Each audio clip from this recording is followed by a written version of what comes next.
ko doyen di waxee kaawu Tahirou Sarr ak kaawu Farba moom la ñuy jiitu gis nañ ni ñu ngi def li nga xamante ne moom la leen yoon may pour ñu mun leen a may liberté provisoire mais ba tey affaire dafa tagga témbe gis nañ sax que ni ñu ngi dem bay war a confisquer seen biens yi nga xamante ne pôle judiciaire financier moom moo ko sàkk moom mi yore dossiers yi ginnaaw loolu aussi chambre d'accusation daal di koy nangu bu baax a baax te gisoon nañ ay jamono avant sax yoon di leen interpeller Farba mu ngi doon wax jëm ci li nga xamante ne mooy ay comptes yu ñu tëj ak ay biens ñu tegoon ay loxoom est-ce que jàppoon nag loolu aussi mën na nuru leneen buñ ko xaymaa dem bay confisquer lépp loo xamante ne ci ay bien la pôle judiciaire financier di ko sàkku te chambre d'accusation daal di naan waaw.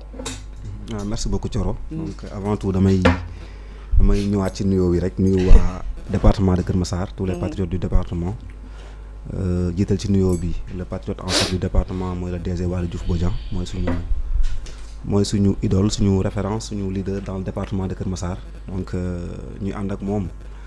ñu ne xàddiwul bàyyiwul. Non nous formons l'aile radicale du parti Pastef avec lui. Donc la radicalité dans le vrai sens du terme. donc moom la ñuy incarner avec lui.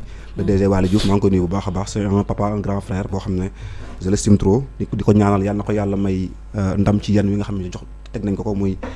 Port autonome de Dakar il est en train de redresser le port yàlla na ko yàlla may kattan ak wër ba benn pression bañ ko yóbbaale ba li nga xam ne bëgg na ko pour port ba jug donc. yaa ngi tudd radicalisme de xanaa loolu tax demul dialogue.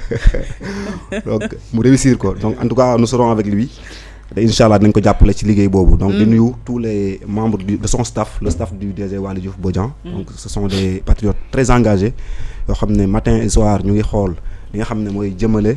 Le DG kanam donc li nga xam ne mooy jëmale le port kanam li nga xam ne mooy jëmale activité politique Pastef dans le département de Kër Massar kanam chaque jour ñu ngi ci ànd ak moom di ci xalaat di ci bind pour essayer trouver solution dans le département de Kër Massar pour épanouissement population bi donc ginnaaw loolu damay ñëw ci question bi nga xam ne moom nga posé mu nekk loo xam ne kenn bëggul kenn nekk kaso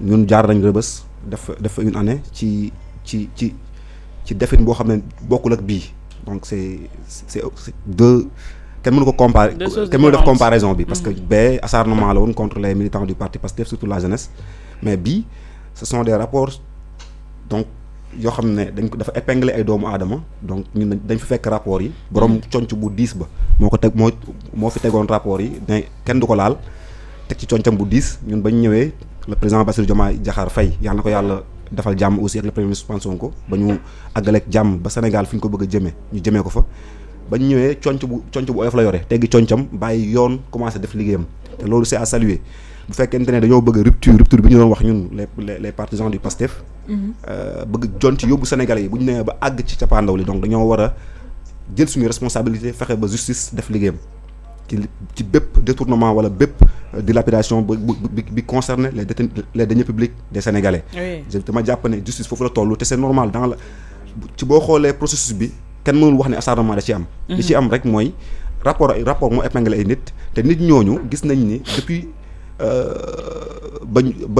du ma ne le cas de Tahirou Sarr c'est beneen cas la mais le cas de Farba Ngom dañoo gis ni ba ñu àggee ba Macky Sall gagné réew mi en 2012 diggante 2012 ba 2024 gis nañ ni doomu aadama bi am na benn richesse boo xam ne kenn mënu ko comprendre kenn waxul ne nit warul am parce que doomu aadama yàlla moo ko wàccee ko suuf donc def ci moom ay wërsëg. donc boo nee le cas de Tahirou ak le cas de Farba xaw na am différence est-ce que kon ñi xalaat ci le cas de Tahirou aussi du en quelque sorte dëgg parce que mu ngi demander ay liberté provisoire ba tey mënuñu ko may te ku ne xam na ni moom li mu doon occupé Farba wu ko Farba député la woon.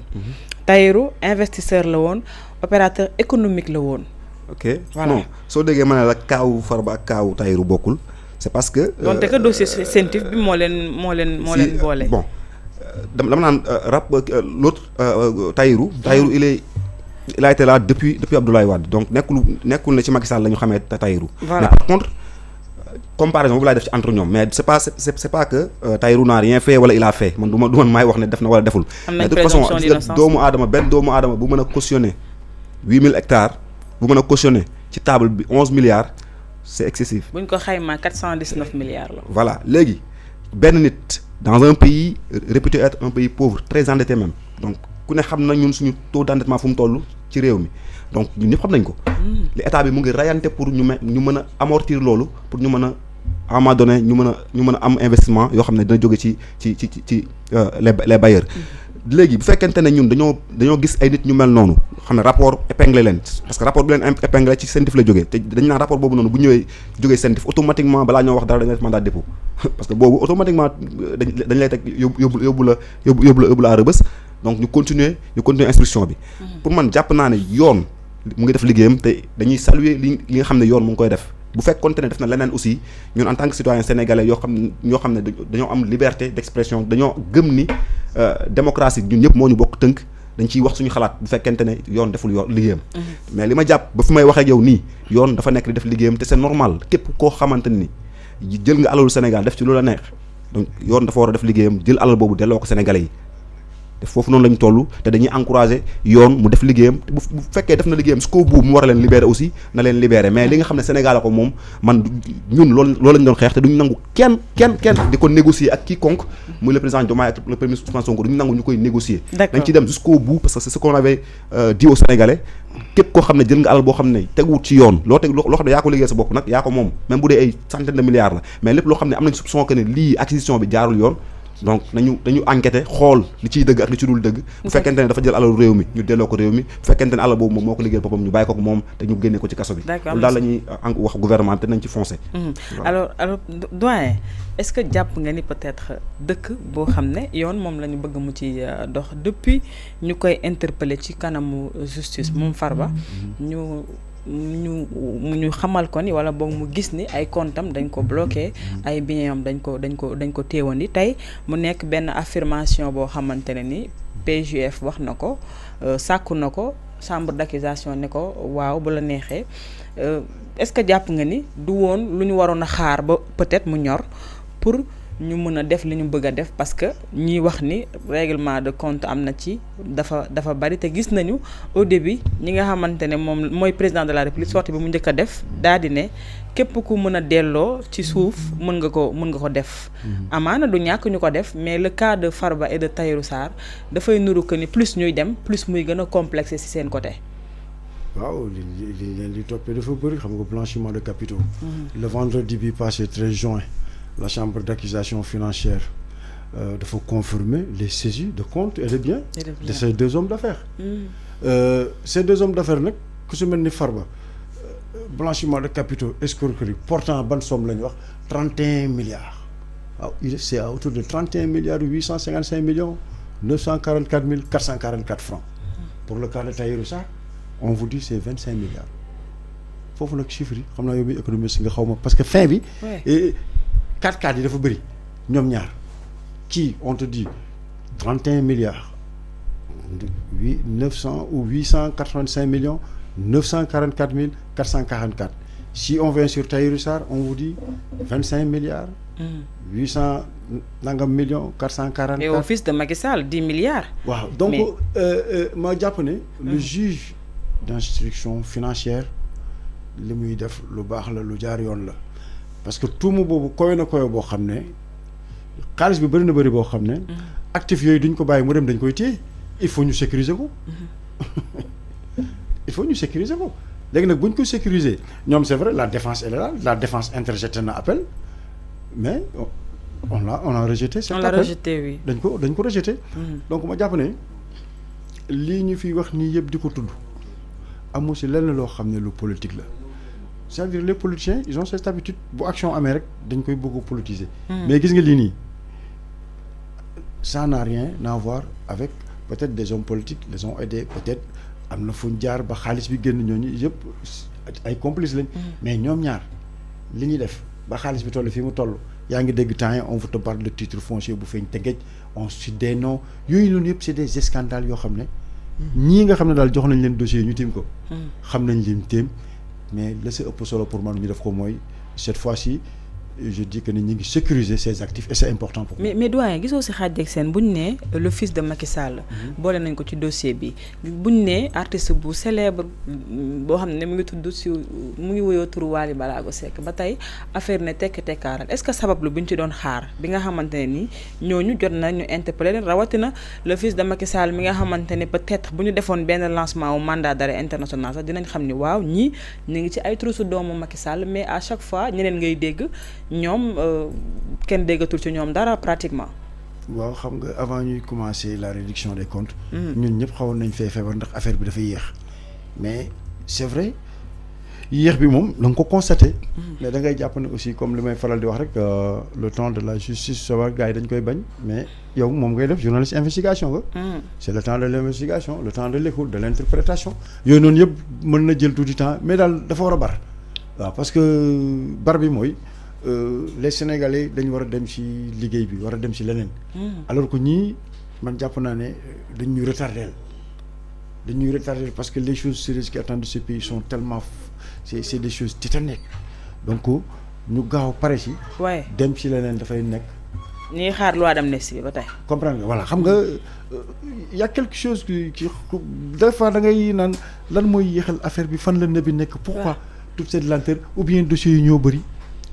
ou bien qu'est-ce qui se passe. souvent tu t'interroges à ce niveau mais daal jàpp naa ne gars yi daal liggéeyee ko xel dafay nekk li gën nga xam ne duñ bañ a jum bu ñu tegee dara ci table ji daal kenn du ko mën a contester. comme ñoom ñu ngi yuuxu naan politique la waaye xam nga lii moom xam nga nee naa la man jour bi ma njëkkee dégg ces grosses sommes là te ñun biscuit rek la ñuy defar ak puso. bi ma déggee ces grosses sommes là je me suis pincé pour être sûr de ne pas rêver. waaw ndax gars yi gagné wuñ PMI. demuñ Las Vegas. Ah bon, ça pose énormément de difficultés aux Sénégalais. Très bien. Parce que le pays, l'Afrique, ils ont toujours eu ce genre de problème. Dans une recherche subite, ce qui ne s'explique pas. Et l'élay nakadi, on te parle des cas de tuberculose, pour nous déplacer au problème là,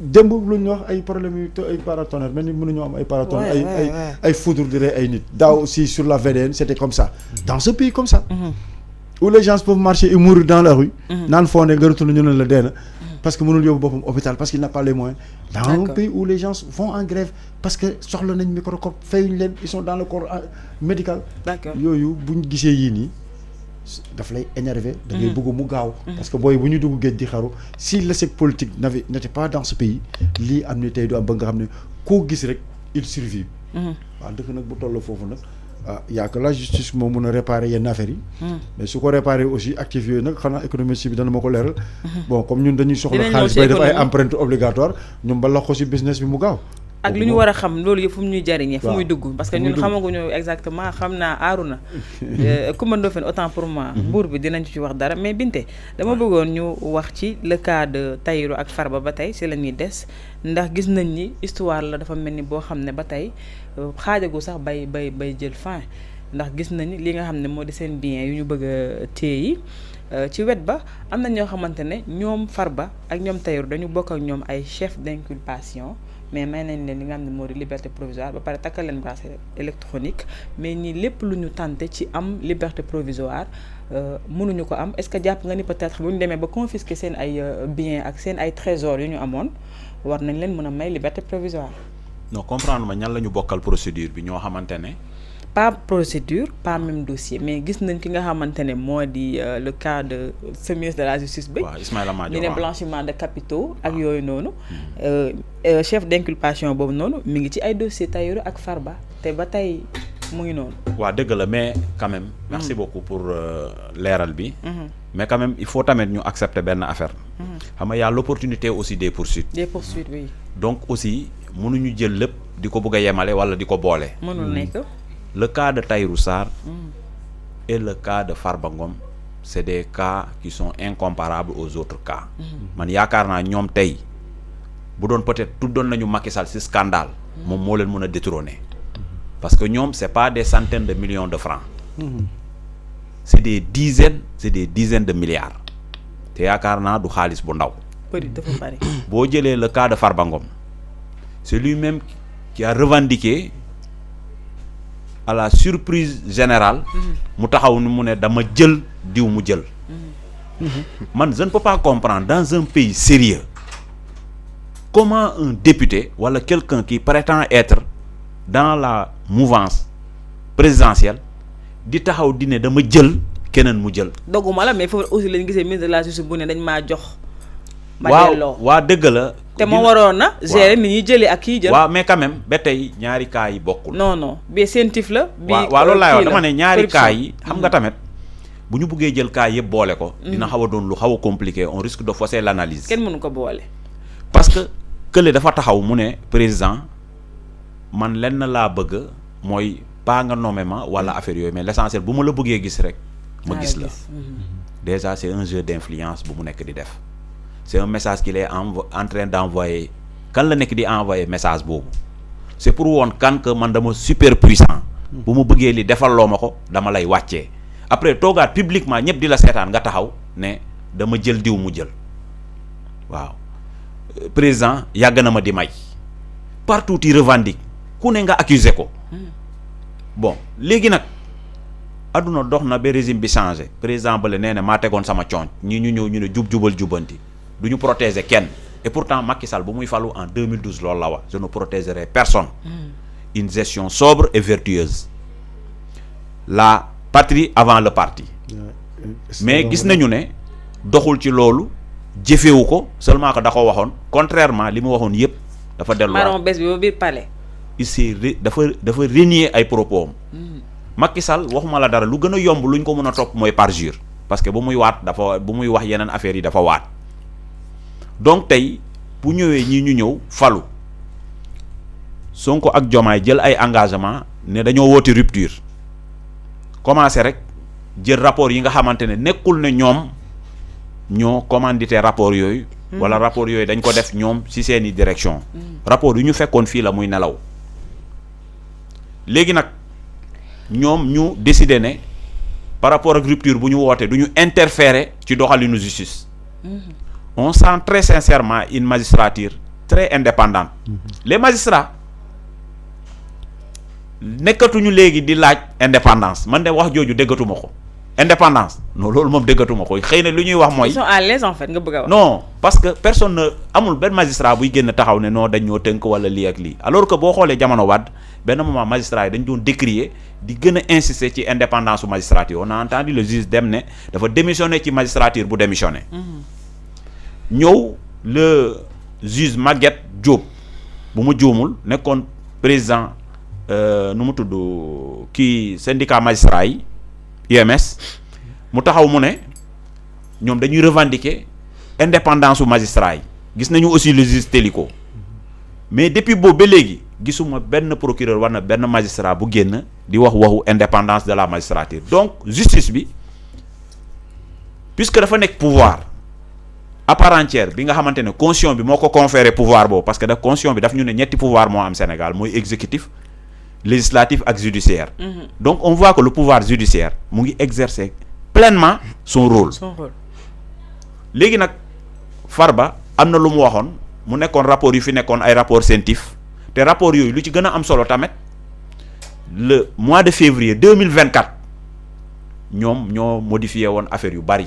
peut-être instant boobu dañoo nekkoon ci optique pour suivre Pastef parce que bu leen fàtte ne ñu ngi doon tudd Ousmane Sonko xaalis bu jógewoon bitim réew. donc ñoom ñoo corsé loolu loi yi ngay gis nii yépp c'était tout simplement pour dissoudre Pastef parce que Antoine Diome ci la sukkandiku bu muy joxee sommation boobu waa Pastef di leen wax ne du ñu accepter ay fonds yu jóge bitim réew dugg ci réew mi fii. ci benn naar donc bépp parti boo xamante ne recevoir na ay fonds yoo xamante dafa jóge bitim réew de l'étranger dañ koy considérer ne comme parti bi teguwul ci yoon donc loolu mooy laal blanchiment bi donc bu ñu jëlee blanchiment. te jamono jooju doguma la ñu leen doon jiñ ay djihadiste ak. non ñu yi ni mel. franchement. waaw de terroriste xam nga de complicité de terrorisme. Oui. Atteinte à la sûreté de l'État ñu corcelloo ces procédures là. léegi nag la loi. Tant qu'elle est là, elle a force obligatoire. mooy lu ñuy wax toutefois que la loi est votée, promulguée et publiée au journal officiel, la loi entre dans toute sa vigueur.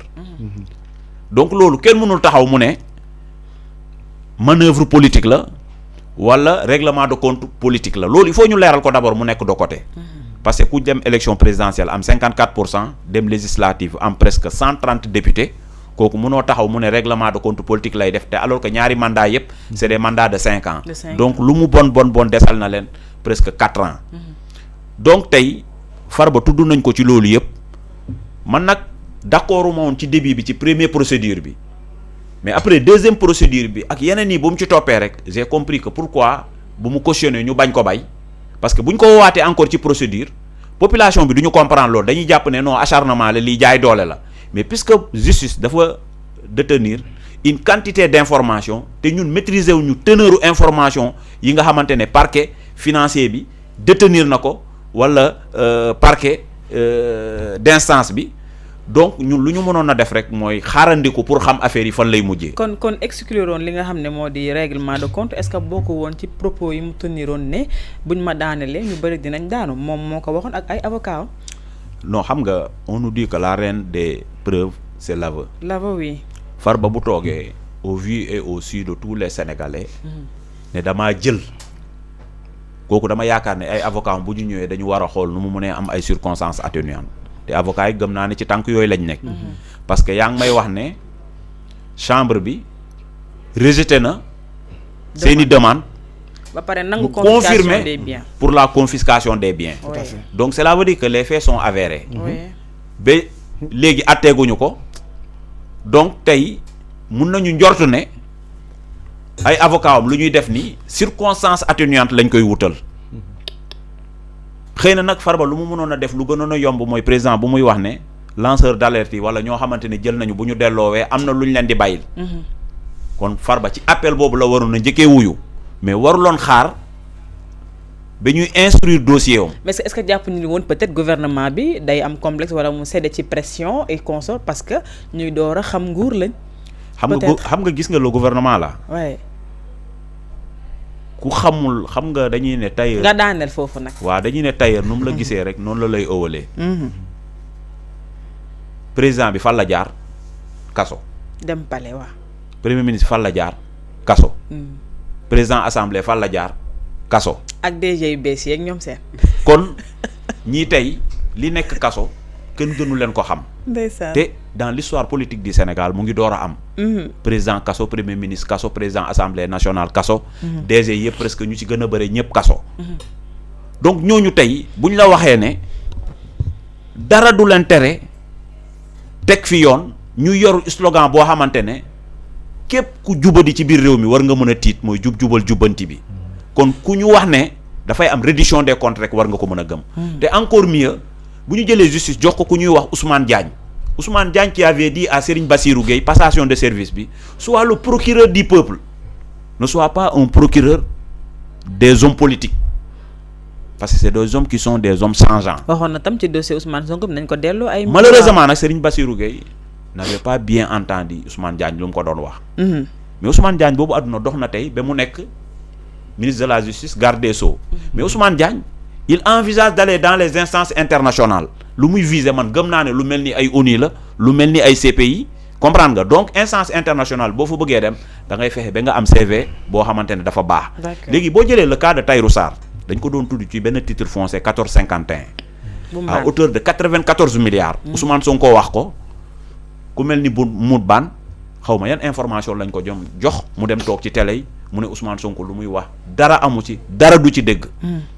Assemblée nationale créer une commission ad hoc présidée par bu ma juumul le président Cheikh Guèye xaw ma Seck ñu dem ba ñoom ñu confirmer effectivement que spéculation foncière bi 94 milliards yi am na mais ñoom à l'époque dañoo dédouané Mamour Diallo ne nekkul responsable comment se fait-il que scandale bu ampleur 94 milliards nga taxaw nga ne directeur impôt et domaine en l'occurrence Mamour Diallo il n'est pas responsable nga bugg ko imputer à Maysa Ndiaye bi nga xamante ne moo nekkoon responsable yaakaar naa bu Ngor Almadi. donc tey bu demee ba justice décider lu ñuti loolu yëpp donc dañuy xam ne rek assemblée nationale moo njëkkee taxaw confirmer ne 94 milliards yi am na te Tahirou Sarr yaakaaruma ne si 94 milliards yi lañ ko woo ci yeneen affaire la léegi nag man li ma gën a sidéré ci affaire bi yëpp mooy le fils de l'ancien président Macky Sall. waaw parce que gisaguñu ba tey benn mandat d'arrêt international ñu daal di koy lancer. ci non kawam xam nga non dama ne. concerné wu na. parfois il est beaucoup plus facile de laisser la personne ñu condamné ko ba pare ñu lancer mandat d'arrêt international contre moom. d'accord parce que foofu mooy gën a yomb pour ñu jàpp ko. parce que boo ko jàppee ci demander ñu indi lancer mandat d'arrêt international pour juger ko foofu dañuy demander nga prouver maanaam. implication te ci cas boo xamante ne le terrain attribué wuñu ko directement à Amadou Sall ça risque d'être un peu compliqué par rapport aux pays occidentaux. ci teru Abdou Karim Mbacké. waaw mais bu fekkente ne nag procédure bi dem na ñu war ko woo mu ñëw mu bañ a wuyu si ñu atte ko par contumace ki mu seqal affaire bi wone carrément que waa ji moom n'en est pour rien te gisuñu benn transaction boo xamante ne parce que tamit mënuñu la jox terrain buy mat ay milliards Abdou Karim Mbacké bi ngay wax noonu te gisuñu benn million bi nga xamante ne encaissé na ko ci xaalis donc cela veut dire que le doute devient raisonnable. que lii prête noonu la même ba ci xaalis bi sax Ndeye Seynabou mu ngi naan dañoo falsifier ay. waaw loolu laay wax nii non xam nga lu bari la en fait. xam nga ci lu mu mënta doon rek. on considère que muy Ndeye Seynabou muy Abdou Karim Mbacké. war na mën a am minimum de francs boo xamante ne war na mën a dugg seen compte. merci bu dul loolu dans ce cas le doute devient raisonnable que. prête non la. te yaakaar naa bu ñu tracé xaalis bi parce que milliard du génnee n'importe comment ci banque. donc war nañu mën a xam Amadou Sall comment il a manœuvré. pour récupérer cet argent dès l'instant que ñu prouver ko. même si c'est en dehors du territoire sénégalais. que moom empoché na xaalis bi.